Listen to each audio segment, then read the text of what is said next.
Presiding officer উনার authority ছিল একটি ভোটিং সেন্টারকে বন্ধ করা বা বুথকে বন্ধ করা। এখন এই রাইটটাকে উইথড্র করে নিয়ে গেছে ইলেকশন কমিশন। তো ইলেকশন কমিশন কি সম্ভব একদম প্রত্যন্ত এলাকার নির্বাচনী কেন্দ্র দেখা? দেখুন এটা করে নিয়ে গেছে এবং নির্বাচন কমিশনকে এই অথরিটি দেওয়া হয়েছে যে একটা কনস্টিটুয়েন্সির টোটাল ভোট তারা বন্ধ করে দিতে পারবে। তারা কি ওই জরিপটা সেই মুহূর্তে করতে পারে? দেখুন এটা কি কারণে করেছে আমরা জানি না।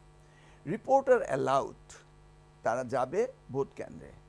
এখন রিপোর্টাররা গিয়ে ছবি তুলবে এবং ছবিগুলি পাবলিশড হবে, এটা মিস ইন্টারপ্রেট হতে পারে।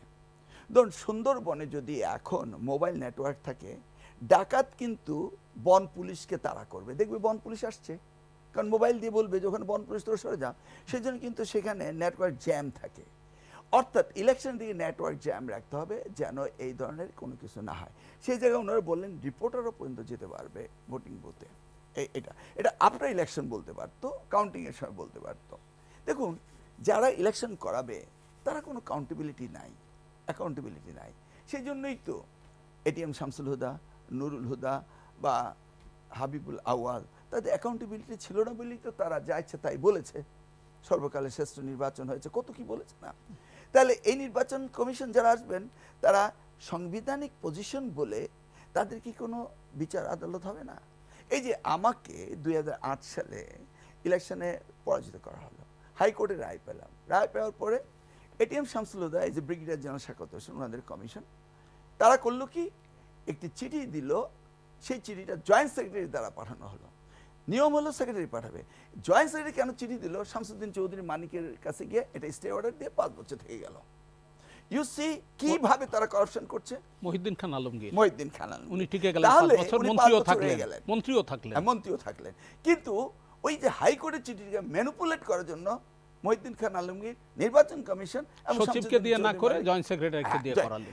এই যে কাজগুলি করলো, তাহলে সাংবাদিক পরিষদ বলে তার বিরুদ্ধে কিছু করা যাবে না। ইন্টেনশনালি তারা করছে।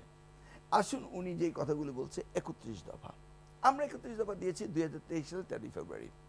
আমরা লার্জেস্ট পার্টি, সবচেয়ে বেশি সাফারার আমরা হয়েছি, ওনারা হয়েছেন, সকলেই হয়েছে। ইন দিস কেস আমরা বুঝেছি যে কি করলে এই রাষ্ট্র ফেসিবাদে যাবে না, এই রাষ্ট্র সুন্দরভাবে চলবে, because we were the victim. সেই জন্য আমরা আমাদের অনেস্ট কনফেশন থেকে আমরা এই 31 দফা দিয়েছি, যেটা সকলে আলোচনা করে এই 31 দফার ঊর্ধ্বে কেউ যেতে পারেনি। নিশ্চয়ই এই যে আলোচনা তো আগে সবাই একমত হয়েছে। এই যে ধরুন সংবিধানের 4 অনুচ্ছেদে রয়েছে যে জাতির পিতা, তার প্রধানমন্ত্রী, তাদের ছবি থাকতে হবে। এখন কিন্তু এই সরকারের সেই ছবিগুলি নেই, কিন্তু ওটা সংবিধানে রয়েছে। তো এই ভায়োলেশনের তো দরকার নেই। তো সংবিধান পরিবর্তনের কথা আমাদের দফা নম্বর 1-এ ছিল যে সংবিধান আবার সংস্কার করতে হবে। ঠিক তেমনিভাবে 70 অনুচ্ছেদ হতে শুরু করে, আমি সেই আলোচনা যেতে চাচ্ছি না। আমাদের অনেস্ট কনফেশন রয়েছে যে কি কি পরিবর্তনের দরকার। এমন একটি বিষয় নেই যেটা 31 দফায় না আছে। ইন দিস কেস যদি বলা হয় সনদে স্বাক্ষর করতে হবে, we have intention, let's go and do it. এখন সনদটা তো হতে হবে সকলকে নিয়ে, সকলে একমত হলে না সনদে স্বাক্ষর করলে হয়। আর একমত হলেও সনদে স্বাক্ষর করলে যদি কেউ বলে মানি না, এটা তো পৃথিবীতে দৃষ্টান্ত রয়েছে, কিন্তু আমরা তো তা করতে যাচ্ছি না। দৃষ্টান্ত বলতে ইউনাইটেড নেশনসের চার্টার্ড কান্ট্রি 193, তারা তো অনেক কিছু মানে না, কিন্তু হচ্ছে তো। কিন্তু আমরা তো মানি। সেই জায়গায় সংস্কারকে নিয়ে, সনদকে নিয়ে বা ঘোষণাপত্রকে নিয়ে আমি মনে করি না বিএনপির সাথে কোনো দূরত্ব থাকবে। অতএব এই জায়গাও আমরা একটা জায়গায় পৌঁছতে পারছি। এখন কোন দল প্রস্তুতি নেবে এই নতুন গঠিত হয়েই তারা সরকার হবে বা বিরোধী দল হবে, তাদের যদি ওই ইন্টেনশন নিয়ে কথা বলে, ধরুন আপনার আপার হাউস লোয়ার হাউসের কথা তো আমাদের 31 দফাতে বলা হয়েছে নিশ্চয়ই। তাহলে লোয়ার হাউস আমরা সাধারণ নির্বাচনে যাব, আপার হাউস বলা হচ্ছে যে আনুপাতিক হারে হবে। আচ্ছা, আবু আলম শহীদ খান কোনো দল করেন না, উনি সমাজে বিশিষ্ট জন, সুজন। তো উনি যদি মনে করেন আমি আপার হাউসে কন্ট্রিবিউট করতে চাই, তাহলে কি জোর করে ওনাকে দলে ঢুকাবেন?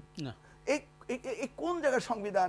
আমি দল করব না, আমাকে জোর করে দলে ঢুকাতে হবে? ওয়াই?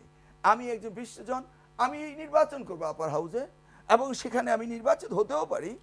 কেন সেনেটর ইলেকশন হচ্ছে না? ওকে, তাহলে আপনি দেখুন একটা স্টেটে 2টা করে সেনেটর, আমাদের 64টি জেলায় 2টি করে করেন। আমি বলছি যে এমন কিছু করেন যেই জন্য আমি বলি এটা বিপ্লব হয়েছে। রাইট। সরকার পরিবর্তন হলে উদ্ভূত না, হ্যাঁ যদিও দেখছি সরকার শুধু পরিবর্তন, আসলে কি আমাদের আশা আকাঙ্ক্ষা কিন্তু শুধু সরকার পরিবর্তন? নিশ্চয়ই আমাদের না। আকাঙ্ক্ষা এই 31 দফা, আমাদের আকাঙ্ক্ষা 31 দফাকে যদি বাস্তবায়ন করতে হয় তাহলে এটি হচ্ছে বিশাল একটি কাজ। উনি বললেন বিএনপি সবকিছুতে একমত হবে না। আচ্ছা বলুন তো, বিএনপি সবকিছুতে একমত হতে হবে কেন? আর যদি আমরা একমতে হয়ে যাই তাহলে ওই আমি যে বললাম না, সনদ হলেও অস্বীকার করতে পারি। সেই জন্যই বিএনপি তার উপস্থিতিতে জানান দিচ্ছে যে আমরা সত্যিকার অর্থে কোনটা কোনটা চাই, সঠিক, কোনটা কোনটা চাই না। নোট অফ ডিসেন্ডার, এটা আমাদের অধিকার। এবং বিএনপি মিন বিজনেস, বিএনপি মনে করে যেটা বলবো হ্যাঁ মিন হ্যাঁ। বিএনপি চায় ফেসিবাদ পুনঃপ্রতিষ্ঠা না হোক, সেই জন্য বিএনপি যা করণীয় তা করছে। 21 দফায় তার লেখা রয়েছে, একটি দফাও তো কেউ বলতে পারলো না যে ঠিক মতো হয়নি। এখন আসুন, এই ফেসিবাদকে কি সাহায্য করেছিল কারা? ধরুন আপনার মিডিয়াই তো সবচেয়ে বেশি ক্যাম্পেইনিং করেছিল। মিডিয়ার ব্যাপারে কি সংস্কার হয়েছে বলুন আপনি? আসুন, বিচারালয় থেকে পুলিশ প্রশাসন এমন কোন জায়গাটি ছিল না যেখানে এই ফ্যাসিস্টকে জন্ম দিয়েছিল? আচ্ছা, যারা ফ্যাসিস্টকে জন্ম দিয়েছিল তারা তো সেই জায়গায় বহাল তৈরিতে রয়েছে। তারা কি সেখান থেকে দূরে সরে গিয়েছে? তারা কি চাইবে যে সুষ্ঠু নির্বাচন হয়ে আবার গণতান্ত্রিক প্রক্রিয়ায় একটি নির্বাচিত সরকার আসুক? আসলে তো ওই যে ফেসিবাদীদের আমল নামা সেটাতে তারা যাবে। সেই ক্ষেত্রে নির্বাচন না হওয়ার সম্ভাবনার জন্য তো তারাই কাজ করছে। ভেবে দেখুন আপনি। তাহলে আমি সেই জায়গাটি বলছি, ওই ব্যক্তিগুলো যারা ফেসিবাদ তৈরি করেছিল তারা সকলেই রয়েছে, শুধু একজন নেই।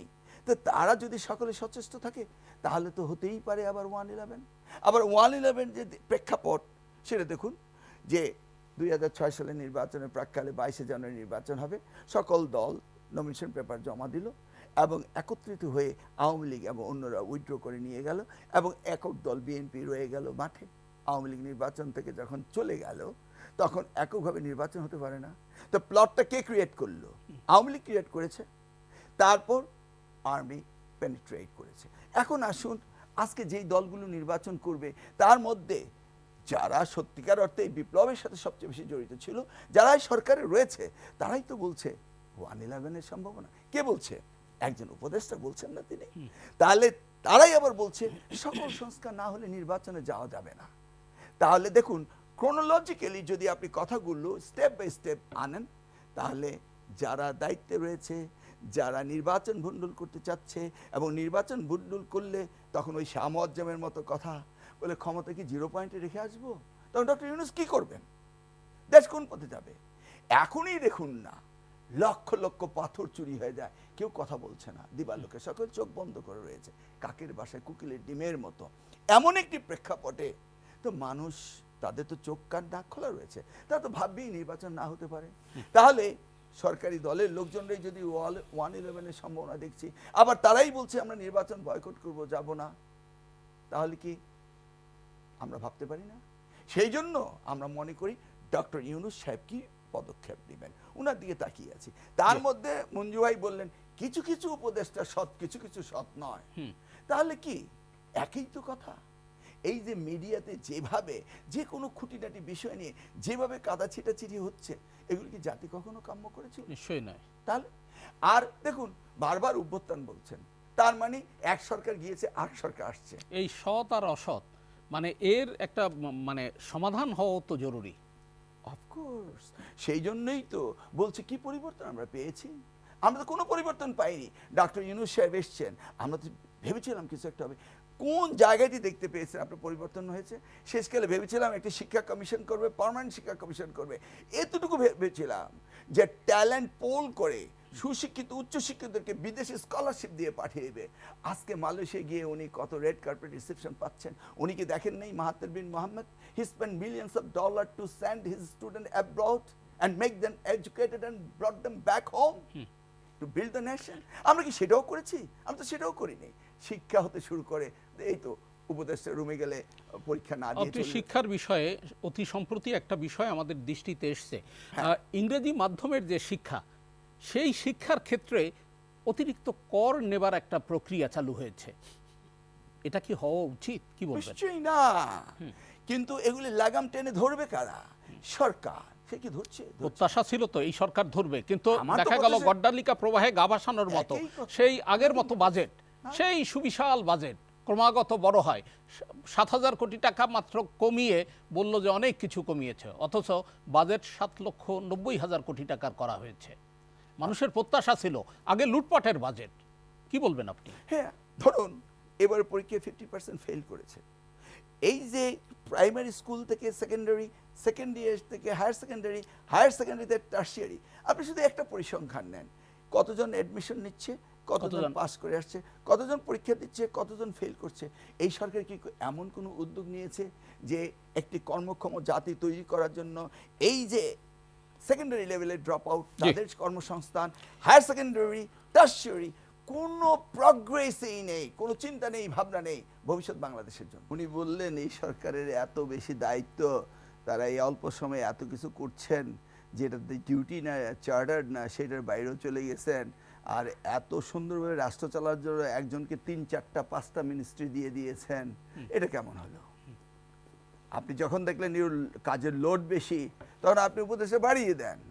আবার গুরুত্বপূর্ণ মন্ত্রণালয়, যে মন্ত্রণালয় ব্যাপক কাজ থাকে, আবু শহীদ খান যেখানকার সচিব ছিলেন, সেরকম একটা গুরুত্বপূর্ণ মন্ত্রণালয় একজন ইয়াং তরুণ চাপকে দেওয়ার দরকার।